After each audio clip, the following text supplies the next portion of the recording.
So what you been on, bro? Sounds like shit, man. Seen the new additions in the spot. Yeah, working hard, switching things up, man. I like trying new shit, man. I like doing different things. If I'm gonna do something, if I'm gonna put my name on it, I want it to be different. Heard you. Yeah. And then, I guess, for a lot of people that don't know, Zach Levine is the owner of Supernova, and he had in the past career, he was audio engineer, and how that. Oh man. I guess what was the transition like for that? Bro, I've been working in nightlife and making music since I was 14. They were hand in hand, and I got a degree in audio engineering and music production. That was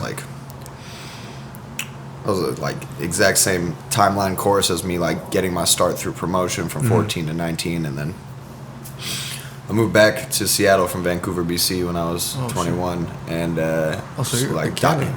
Oh yeah, man, just diving in.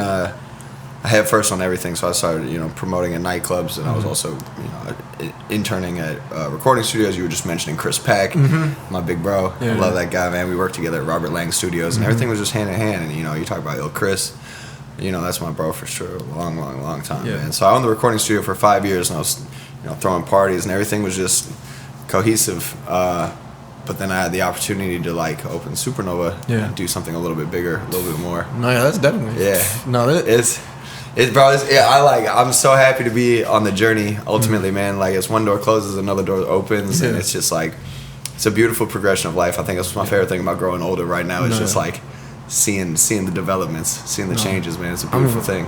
It's dope because like you're just having that conversation. We were talking about it earlier. How you don't always have to take the step-by-step route to become, I guess, like go to school, do this, and then sooner or later. How old are you, bro? I'm 23. Bro, you could fuck up 3 more times and be fine in life. You know what I'm saying? So like take risks, bro. I feel like I'm still a kid and I'm still just getting started, man. You know what I mean? And that's why like taking the risk to open the club in and of itself, you know what I mean? To do this with myself and put together the business plan to raise the money.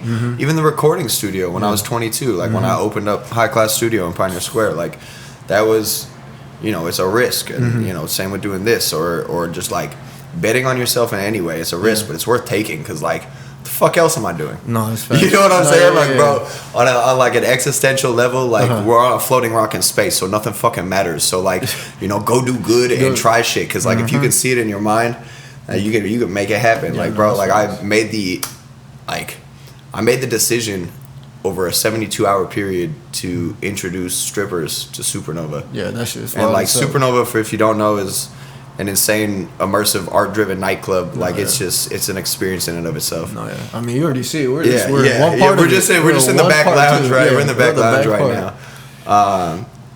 But it's just, man, just you got to take risks. Like if you see it in your mind, you can make it happen. Like we were talking earlier before the podcast, before we started recording. Like, where nobody told me I was an audio engineer or a promoter until I put it on a business card and I handed it up to somebody. I walked up to them and I said, "Hey, I'm Zach Levine and this is what the fuck I do." And people pay me for my services. And they're like, "Oh, cool, sounds good. Looking forward to working with you." And it's just knocking on doors and pushing that. So like, fuck else am I doing? Why would I not try this shit? You work quick. You see it in your mind, try it out. Because if it doesn't work, you switch it up. Yeah. You know what I mean? Like this was our first weekend of doing this, and it was so successful. But it's not perfect. Yeah. You know what I mean? Nothing is perfect. There's a constant evolution. You gotta keep on constant evolution. There's always something to fix. Anyways, I'm stoned and rambling, but you're good. No, I also fuck with how you were saying before. You asked me my age. You're like, oh, you're 23. You still got three more times till you fuck up, right? Bro, then, that's it. And then, so my question for that, following that, is: was there a defining moment in your life that makes you move the way you move now? No, it's been my whole life. It's just the whole. I come from 4 generations of self-made businessmen. Oh, shit. Okay. My dad, like I'm coming from immigrants, from Poland and Russia, 4 generations back, and my dad was the first one to have money, and he didn't just give me money; he taught me how to get money. You know what I mean? So, like I've always been hustle motivated and business mentality driven, but I'm also an artist. So, like ultimately, the artist side like plays into like more of my risk taking, and it's not necessarily about like, okay, like if I just wanted to get bread, like and just go like drop ship or whatever. I'm sure I could be great at that and do advertising for drop shipping and just make money. But like it has to feed my art side. So like your passion. Yeah, bro. That's ultimately that's it. It's my passion. So like whatever you're passionate about, just like do that. And again, if you just like find a way to exploit yourself in the positive connotation of the word exploit, you know what I mean? Like you gotta just do whatever you gotta do to sell what you're working on. You know what I mean? Just like try that shit out. So like I was so happy that you hit me up, to do the interview, and you telling me you're 23. And like, bro, I see you like when I go out. Like I see you at SDK, I see you at all the different parties and concerts and shit. You know what I'm saying? Bro, I see you out doing your thing. And so that's it. Like you just are going out and you're saying, hey, I'm BERADA and this is what the fuck I do. What's up? And people are like, hell yeah. So I guess to anybody out there who's trying to figure this shit out, like nobody knows who the fuck you are, and you can reinvent yourself every day. So just like you own your shit, just own your shit, and go tell people, and just like be confident, because nobody else know what the fuck they're doing either. That's it's crazy. Like I didn't realize, like I'm not a parent yet. I look forward to being a dad one day, not immediately, but like my parents don't know what they're doing. They're on their first time doing it. Nobody knows what the fuck they're doing. So just try shit and just give it your all. So. No, that's facts. Yeah. And looking back to what was your first hustle? Because it seems like you said from 14 to like 19 bro, you were in Hollywood. Jugging kids for Pokemon cards in 97. What do you mean? Bro, I don't know, bro. I was like, bro, You were selling cards and all that? Yeah, I would like just trade cards and like trade and flip shit, you know what I mean? Or like buying and selling sneakers and dub sacks of weed. Don't sell weed. Don't fuck with drugs, bro. It's not the way. Yeah. But you know what I'm saying? It's legal, man. But yeah, it's legal now. If you're doing it the legal route, it's different. You know what I'm saying? But bro, I've just always found whatever like I'm into just to make a way doing it. And so, how do you think that introduction led to like where you're at now? Cause, man. So I just wanted to go to concerts for free. So I started handing out flyers because I just wanted to go to shows. And so I'd be like, yo, like if I hand out flyers for you, you give me a pair of tickets for me and a homie or whatever. And then that was at 14 at the Kirkland Teen Center and the Redmond Firehouse. I just been hustling, man. Like I started doing talent buying with Steven Severin, who's one of the owners of Numos, and just a bunch of independent talent buying. And then Melly Darby, who owned Rain City. Shout out both of them, amazing mentors. And so I was doing talent buying and promoting for them. And then at 21, Sean Majors gave me my first shot as a promoter in nightlife. And he's put on so many people in the Seattle industry. Is a massive force for nightlife. Shout out Sean Majors for real. He gave me my first start. I got $50 and a couple drink tickets to promote at Baltic Room. And then I figured out like, okay, this is how all the money works. And then I like established my value, you know what I mean? And then I took over. I like crushed it for 6 months straight, and then I went to the owner and the GM. And I was just like, yo, I got a plan to turn this up even more. And then we did it, and I was like, okay, I found out a way to make money, and I was having fun. So like I love nightlife and entertainment. I love concerts, and like I love hospitality. And so that's how I ended up in nightclubs. I'm not like a club guy. Like I don't get it twisted. I love to party. I love to have fun, but like, I need my peace of mind during the week. Like I'm not out there kicking it like that all the time. So for me, like I love hospitality and I appreciate nightlife, and I found a way to make money doing it. And then it just rolled from there. And like I was like, okay, I'm 22 and I'm making money. It's like, okay, how do we keep this going? Right. Where's the longevity? Exactly, the sustainability. And so Baltic Room was getting ready for sale. And I parted ways about 6 months before then. And we were throwing crazy hip-hop trap music, the only trap music party in Seattle that had no dress code, and just played the hits. And the city at the time was a little bit scared to play a lot of hip-hop, and it was really fun. But also the city and hip-hop sometimes just doesn't really get along. It's just a shame. And I wanted to do something different. I was tired of like nightclubs. And then I heard people were throwing like parties once a year at this Chinese restaurant on a train car in Soto. Damn. which is a block and a half from here. Yeah. Called the Orient Express. Used to be Andy's Diner, opened in 1950s. Crazy Seattle history right there.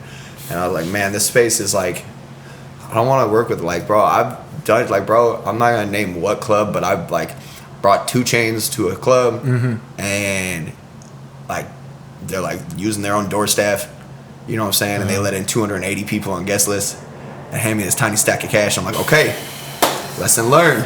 You know what I mean? Like, yo, congratulations, it was a success. I broke 2 Chainz, it was a good night, but, like, okay, we learned lessons. Like, okay, I'm going to throw a party with somebody, that's my door. If it's my door, it's my money, that's my money. You know what I mean? So, I was just tired of nightclubs, bro. And so I wanted to do something different. I found this Chinese restaurant, and I went in there, and I was just like, hey, I'm going to bring in 150 people every week. How's that sound? They're like, yeah, sure, okay. Whatever. And I brought in all of the sound, all of the lighting, and curated this entire atmosphere. And it just took off. Wait for the sounds of Soto to pass by. It took off, man. Like, I wanted to create an immersive, engaging space where you can have gangsters and gays. Like I want everybody to feel welcome, bro. I want girls to feel safe, and I want people to let their guard down and experience true escapism. And in a friendly, welcoming, customer service oriented atmosphere. That provided something different for nightlife. So my 10-second tagline was, it's a disco party in a Chinese restaurant on a train. And I brought gonna say it, I brought disco back to Seattle. We've been doing it for 7 years, a weekly party, minus COVID. But for a 7-year period, we've been running a weekly Saturday disco party. And it took off, man. We had like a drag queen hosted glitter station, and we had like a pop-up record store sometimes, and a pop-up vintage clothing store, multiple dance floors. I got all these light-up dance floor tiles that we now turned into stripper platforms. You know what I'm saying? But I had all this, the immersive lounge that we're sitting in right now. There was like a 1.0 version of that in the back of the train car, and we took over all these old train cars that were converted into this dive bar Chinese restaurant, and every week I did a pop-up party again. Like, I brought in all the lights, all the sound. I hired somebody to make the graphics. I ran the social media. I started the social media page for Supernova Seattle as Staying Alive Disco in 2017 when I started the party. And I started with 0 followers, and now over the growth we just passed 40K. Congrats. And like, it's 100% organic. It's 100% me in my mind of like, okay, my 10-second tagline for how I'm selling that party was, bro, I could convince anybody to come, bro. I told you, you want to come to my disco party in a Chinese restaurant on a train on a Saturday night? Who the fuck doesn't want to see that? That sounds crazy as hell. Let's go. Everybody dresses up. Like, what is that? It was wild. So it was a lot of fun, man, and it took off. And like, very quickly we were it was not safe and it was not comfortable. Like, we were packing 400 people in 1,100 square feet every week. Like, you couldn't move, you couldn't dance. It wasn't, bro, it's sardined in. You can't get a drink fast enough at the bar. And I'm like, all right, you know what?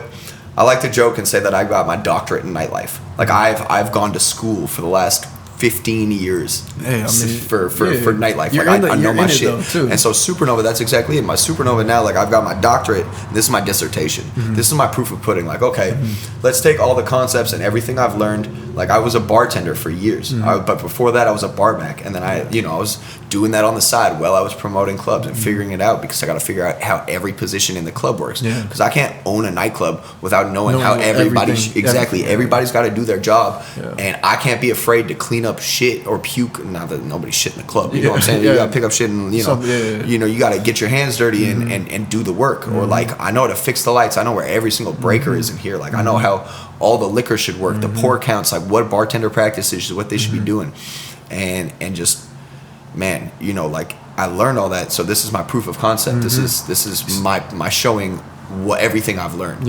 And so I didn't just like one day like, oh no, I want to own a nightclub. It's like no, this is like, okay, and I'm not, like I said before, I'm not a nightclub guy. So for me, this was like, I hate so many things about clubs.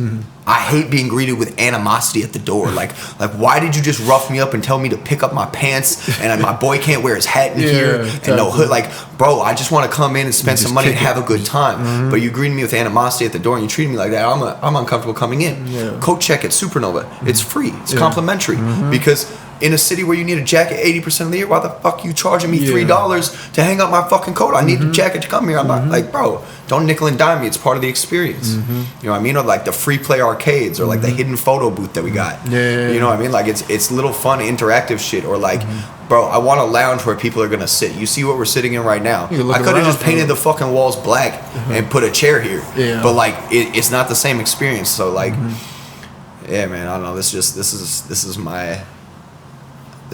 my art project. You know what I mean? And plus, it started with a vision, like you were saying Bro, earlier. You gotta like, just be able to vision it. And nothing was in here, man. Like, you know what I'm saying? Once I made the decision to open up a nightclub, like, okay, well, you don't just open up a nightclub. You got to get the fucking money for that shit. And it's not just my money. It's not daddy's money. You know what I'm saying? Like, my pops, my family invested, but they weren't the first 10%. They were the last 10%. My dad said, go knock on 100 doors, go raise 90% of your money, and then I can help you out a little bit.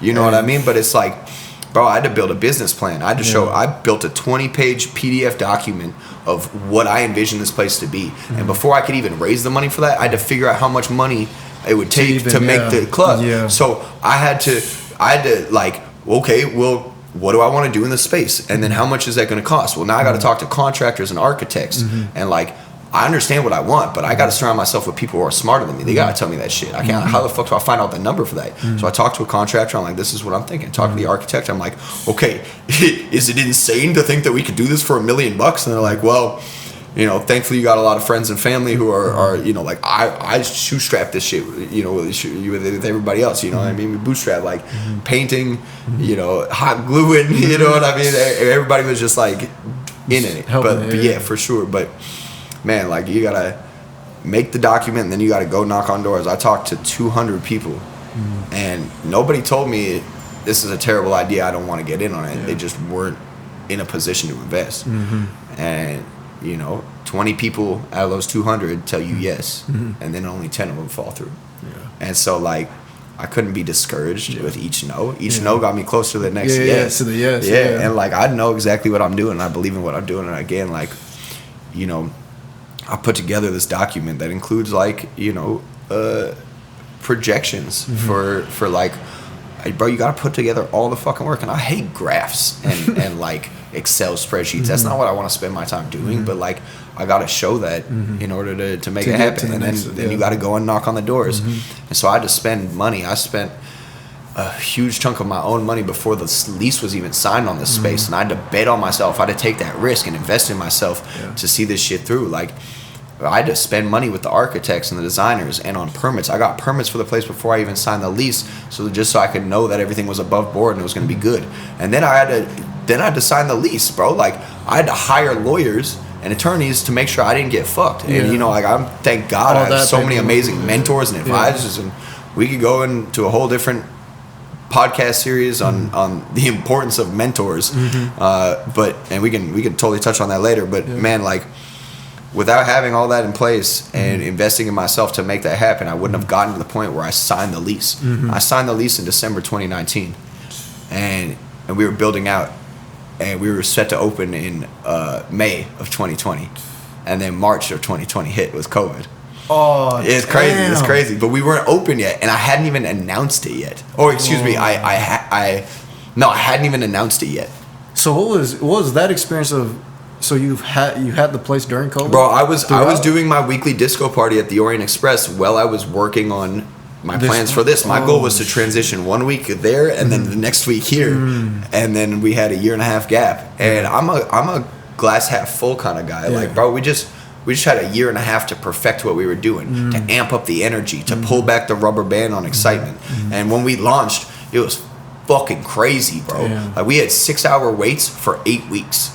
Until the next wave of COVID hit, and then everybody got the vaccine, and there was vaccine requirements to go into places, and that just fucked all my shit up. But like, our grand opening was insane. People were saying that the party that was taking place in the line outside was one of the best parties they've ever been to. Damn. And bro, I had the martial law band out there. They were going out on a flatbed truck and they were playing music and setting off fireworks. That's and hard. I had drag queens with shopping carts full of like crowns and flower tiaras and all kinds of shit and like necklaces. It was so much fun. Damn. Magicians, I had magicians out there and stilt walkers. It was crazy. Grand opening was bonkers. And then like, bro, you talk about like, we're talking about these hurdles and problems that you got to go through to get there. Like, bro, our grand opening was the hottest day in existence in Seattle that's ever been recorded. It was 120 degrees. I don't know if y'all remember this, but it was 120 degrees. The summertime? July 2021. It was like June 30th was the hottest day ever recorded. Yeah, and we don't have AC in here because it's a 1930s heavy timber building. And anybody who talks shit about us not having AC, like, bro, I don't have an extra $500,000 to insulate an entire the whole 10,000 square foot. Yeah. Bro, it's crazy. Like the quote to get insulation because it's an uninsulated heavy timber warehouse from the 30s. And then to get HVAC in here and AC is crazy. So like they didn't have that back then. I mean, I can't afford that shit, bro. That's like more than half the cost of the project. So it was insane, but it was wall to wall people in here. It was packed. It was a sweat box. It was so much fun though. It was wild. So you know, like you get through that, bro, and then like we were running out of ice because of the heat, and then we selling drinks too fast, and like I need more ice machines, and then we got to like stock extra ice and cool it, bro. It was crazy.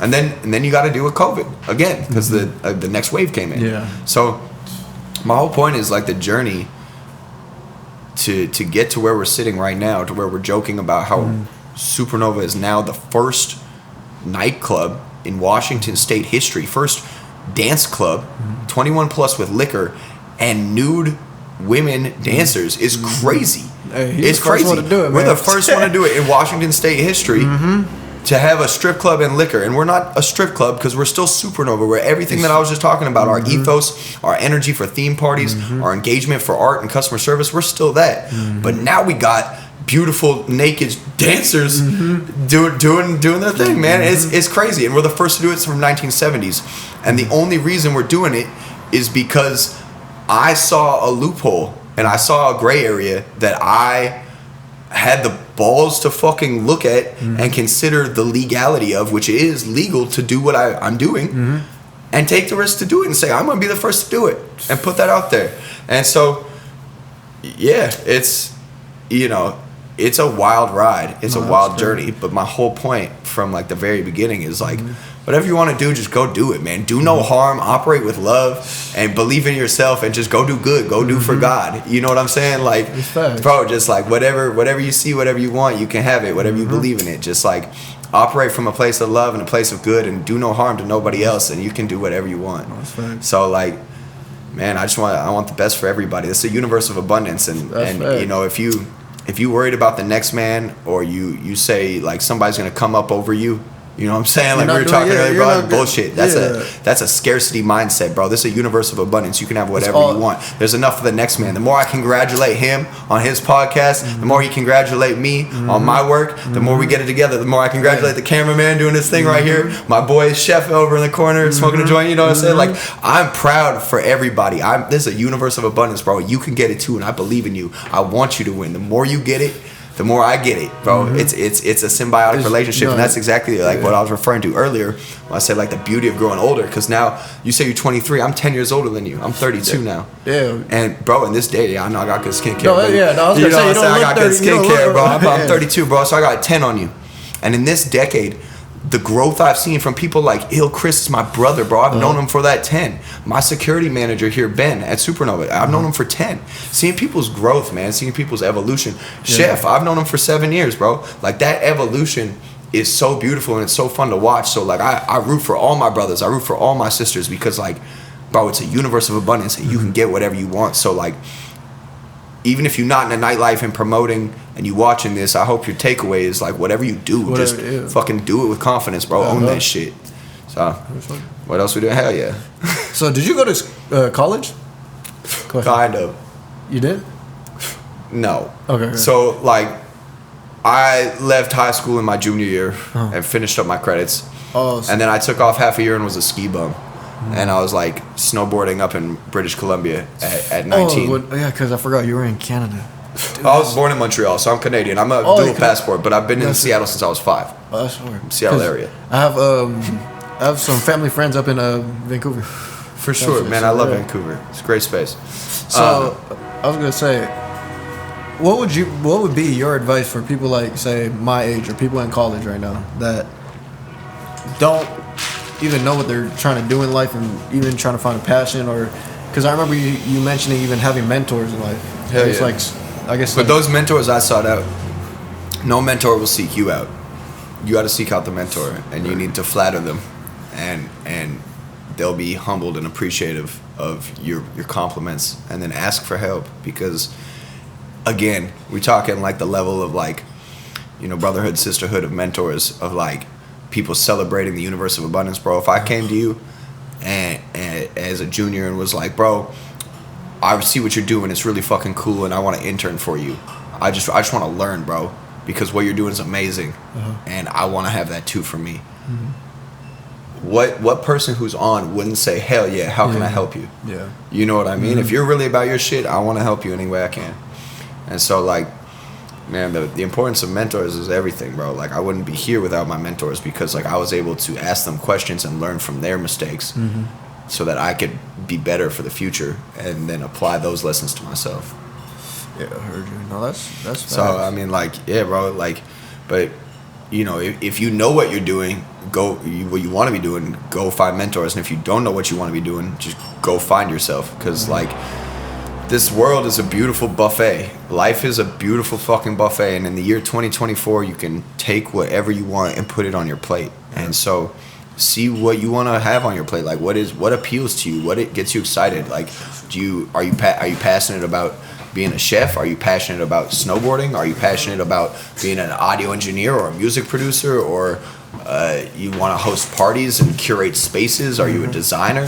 Like, and everything I'm talking about is creative, because I come from a creative standpoint. But if you just want to go make money, go make money. Like I was saying, you know what I mean? Like, figure out what makes you happy and what you want to do and what's going to bring you joy, and then just fucking figure it out. You know what I mean? Just push.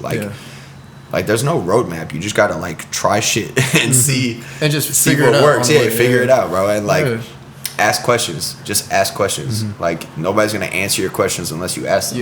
Yeah. No, that's facts. And I feel like, shit, you're a prime example of just figuring it out too. Because, like you said, I mean, just hearing all the stories that you be talking about, it's more of the mindset thing, It's like when you're in the situation, you just gotta be able to problem solve, No fucking idea what I'm doing, but I do know the direction I want to be going in, and I know enough to be dangerous where I can surround myself with people who are smarter than me. Yeah. I don't know how to build this shit. Like, we put together all of the new stages and platforms in 4 days, and like, that's because one of my best friends is the contractor here. You know what I mean? Like, that relationship developed through this project. Like, bro, I trust you, I'm gonna defer to you. Or like our new house mom who's responsible for the dancers, bro. I'm not just gonna be like, yeah, we getting a gang of strippers in here. I don't know how to fucking run a strip club. Like, I've never worked with professional dancers in that regard. So like, I'm gonna defer to the house mom on everything. Your word is bond. Like, you think that's what we should do and that's good practices? Like, well, that sounds safe and good to me. Let's do it. I defer to you. So, bro, you just gotta like think the direction you want to go in, and just little by little, incremental steps each day. Like, it's so easy for people who just heard about Supernova to be like, oh man, that guy, it's crazy. You just see me right now. Like, you don't know like all everything that leads up to it, and every little butterfly effect thing, man. Like, it's that's what I was saying from the very jump when we started. Like, it's a beautiful journey, bro. It's crazy. And I guess, so I try to keep this a regular segment on the podcast. So I try to make this podcast kind of like a time capsule, right? So a year from now, what's something that you want to see from yourself, like financially, spiritually, business-wise, music-wise? Maybe you get back into music. I don't know. No, I love that you say that, man. So my future, what I have realized through the last 10 years, we're talking my 10-year span, is like, bro, like I said, I was promoter at Baltic Room, like 21, 22, 23 was like my real rise there. So around the exact same age, bro. In these last 10 years, what I did at Baltic Room, what I did at the Orient Express, what I did with High Class Studio in Pioneer Square, and what I've done with Supernova is I have designed and curated an atmosphere and experience in hospitality. Yeah. And what I'm really passionate about and what I've really realized my next purpose is designing experience and atmosphere. And so my goal is for this to evolve into hotels and restaurants and lounges, bars and nightclubs, but for other owner-operators. Nobody was going to let me design the nightclub of my dreams for them. I had to go and fucking do it for myself. And like, can I manage and operate? Hell yeah. But it's not what drives my passion. My passion and my art that I want to pursue is the design. I love brand strategy. I love design. I love experience. I love feeling all of the flavors of how to make the guest experience spectacular. And so thanks, brother. My plans right now is I haven't really like talked about it at all. I haven't announced it, but my boy Chef over in the corner, as I keep mentioning, he probably you should put this shit out to God in the universe. I should be talking about things, and he's like, "Oh, bro, that's crazy. This hospitality group that I work with just fired their designer on a project, and they're working on the food court at Lincoln Square. Oh shit! And you can submit a design, and so once again, same with Supernova, bro. Like, I built the proposal, I built the pitch deck, and I sent it to him, and was like, hey, what do you think? And then they reviewed it, and over time, they're like, okay, let's do it. And then it's like incremental steps. And so, nobody told me I was a paid experience designer, an atmosphere designer, conceptual designer until I put it on a business card, and I got paid for it. And so now, like, all my businesses, everything we were just talking about, was me owning the business, and like I was hiring myself as a designer. But now I've been hired as a designer for my art in that experience, in that realm of like where I want my direction to be going. And this is something that I've been really thinking about and putting out to the universe. So that's crazy. To have that opportunity is such a blessing, to be able to add that to my portfolio of hospitality design, and now it's outside of nightlife. And so, I've always been known as the nightclub guy. And it bugged me because I used to be the studio guy or whatever. You know what I mean? I'm like, no, bro. Like, I've got so much more and you don't even know. And it's all design oriented. So, as I continue to lead into that journey within the next year, that's the direction I'm going in. That's hard, though. And, bro, I hope all the stories that you've been telling and all that, it makes me... Like, for you to have that joy and that passion, I can hear it through the stories you tell. Like, oh, I gotta figure this shit out, and I don't know. I feel like I don't meet a lot of, I guess, people like you. So, best of luck on your journey, because this just sounds filthy, bro. I appreciate it, man. Like, I'll be telling Chris, it's like, because sometimes when we pull up here and we see you, because we gotta go to different clubs and all that. Yeah. It's like, we'd be like, man, these are all side missions, and the real missions, whatever that you got in store in your brain, Exactly. type of thing. Exactly. Which is crazy. That's it, bro. And it's it's cool. That's what I've been saying, man. I've been saying that's been the theme of the whole conversation. Is like, yeah, I'm cool, bro. It's really cool to me to see people go about their business and go about their own dream chasing. Because like, you and I could see each other once a week in the club or something. But then, what's happening throughout that week? Yeah. What are you doing with that time to progress? And like, I don't see it on a daily basis, but I can see it on an incremental level over the years. That's fact. And so, it's just such a beautiful, fucking crazy journey, man. Like, why would I not try this shit? The fuck do I got to lose? I know who I am. My family knows who I am. My real friends know who I am. God knows who I am. Yeah. Why would I not put everything that I've got into it because of what somebody else thinks about me, and they don't even fucking know me? What in what delusional world do you think I'm gonna stop doing what I'm doing because you don't like it and you don't even fucking know me? Are you crazy? So, bro, go with love and just like put that energy into yourself and to what you want to gift to the world, bro. And just go with grace and love, man. Do what you do. Nah, fuck with it. Man, thanks for the time, bro. Yeah, that's it. Hey, man. No, I feel like that was a good podcast. Shit. Cuddy's gonna see it. Pick up some game. Shit, if you guys don't know, Zach Levine, owner of Supernova. Appreciate Shit, you. until next time. Catch you guys. Peace. All love. Yep.